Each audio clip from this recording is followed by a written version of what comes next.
Good morning students, welcome to my channel Adobila point. आज हम करने जा रहे हैं क्लास 9 के साइंस की वर्कशीट नंबर 27। बच्चों, आज की वर्कशीट में हम लोग उत्तक, विभज्योतक उत्तक के बारे में पढ़ेंगे, जो विभाजन करती है और वो कैसा होती है। और ये खासकर पादप उत्तक के, विभज्योतक उत्तक के बारे में हम लोग चर्चा करेंगे और जंतु उत्तक में भी देखेंगे कि इसकी क्या भूमिका होती है। तो ज्ञान पूछ रहा अपने जिज्ञासा दीदी से, हमारी कोशिकाएं शरीर में किस प्रकार कार्य करती हैं और क्या पादपों की कोशिकाएं भी हमारे शरीर की कोशिकाओं की तरह कार्य करती हैं। पादप मतलब आप समझते हैं, पौधों को पादप बोला जाता है। इसकी दीदी बता रही है कि तुम पहले से ही जानते हो कि जंतु तथा पादप दोनों ही बहुकोशिक जीव हैं। बहुकोशिक जीव का मतलब कि जिनके शरीर में एक से ज़्यादा कोशिकाएं होती हैं उनको बहुकोशिक जीव कहा जाता है, जो विभिन्न प्रकार की कोशिकाओं द्वारा बने होते हैं। आपने इससे पीछे के कक्षाओं में कोशिकाओं को समझ लिया है। तो यह बहुकोशिक जीव कई अलग अलग प्रकार की कोशिकाओं से बने होते हैं। इन जीवों में सभी कोशिकाएं सभी कार्य करने में सक्षम नहीं होती, इसलिए इन जीवों में प्रत्येक कार्य कोशिकाओं के विभिन्न समूहों द्वारा किया जाता है। एक ही प्रकार की संरचना और कार्य करने वाले कोशिकाओं के समूह को उत्तक कहा जाता है। जैसे कि कोशिकाओं का समूह जो कि एक ही तरह की उसकी बनावट हो, एक ही तरह का कार्य करते हों और एक ही संरचना हो, तो उसको हम लोग उत्तक कहते हैं। तो कोशिकाएं मिलकर उत्तक बनाती हैं। विभिन्न प्रकार के उत्तक मिलकर अंगों का निर्माण करते हैं। विभिन्न अंगों के उत्तकों की कोशिकाएं अलग होती हैं, जो निश्चित कार्य करने में सक्षम होती हैं। मनुष्य और पादप दोनों ही अलग अलग कार्य करने के लिए अलग अलग प्रकार के उत्तक होते हैं। मनुष्य में भी और पादप में भी अलग अलग कार्य करने के लिए अलग अलग तरह के उत्तक होते हैं और ये उत्तक कोशिकाओं के बने होते हैं। अब है जंतु उत्तक। जंतु उत्तकों का अधिकांश भाग जीवित होता है। इन्हें ऊर्जा की आवश्यकता भी अधिक होती है जीवित रहने के लिए और कार्य करने के लिए, तथा इनकी कोशिकाओं की वृद्धि भी एक समान होती है।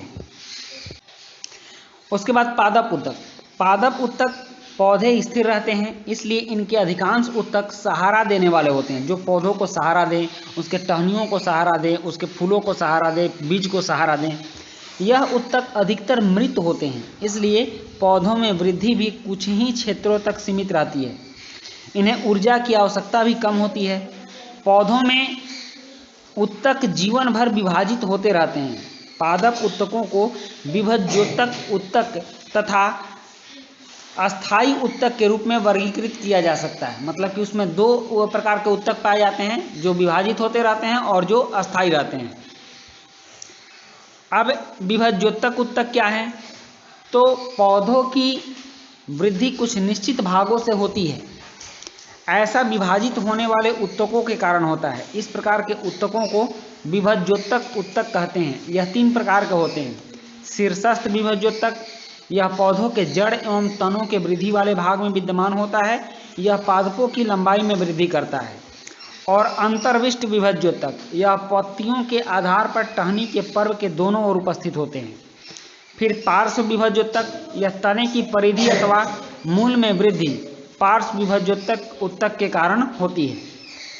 यहाँ तीनों की स्थिति को देख लीजिए। यहाँ देखिए दिया हुआ है, ये शीर्षस्थ विभज्योतक है, ये अंतर्विष्ट है और ये पार्श्व है। तो इस तरह से 3 तरह के विभज्योतक उत्तक होते हैं पौधों में। और अब है विभज्योतक उत्तक के गुण। तो इनके गुण देखिए। इन उत्तकों की कोशिकाएं निरंतर विभाजित होती रहती हैं।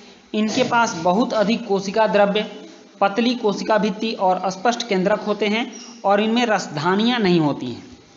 तो अब है कुछ प्रश्न, यहाँ 4 प्रश्न दिए गए हैं। तो चलिए इन प्रश्नों के उत्तर करते हैं। पहला प्रश्न है कि उत्तक क्या है? एक ही प्रकार की संरचना और कार्य करने वाले कोशिकाओं के समूह को उत्तक कहा जाता है।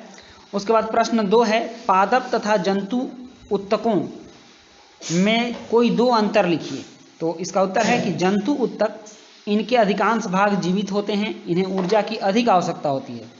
और पादप उत्तक, इनके अधिकांश भाग मृत होते हैं, इन्हें ऊर्जा की कम आवश्यकता होती है। उसके बाद प्रश्न 3 है कि विभज्योतक उत्तक के प्रकार तथा पौधों में उनकी स्थिति दर्शाइए।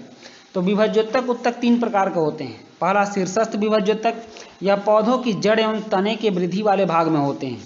उसके बाद दूसरा है अंतर्विष्ट विभज्योतक, यह पत्तियों के आधार या टहनी के पर्व के दोनों ओर उपस्थित होते हैं। और तीसरा है पार्श्व विभज्योतक, इनके कारण तने की परिधि अथवा मूल में वृद्धि होती है। अब है प्रश्न 4 कि विभज्योतक उत्तकों के कोई 2 गुण बताइए। तो विभज्योतक उत्तकों के 2 गुण निम्नलिखित हैं।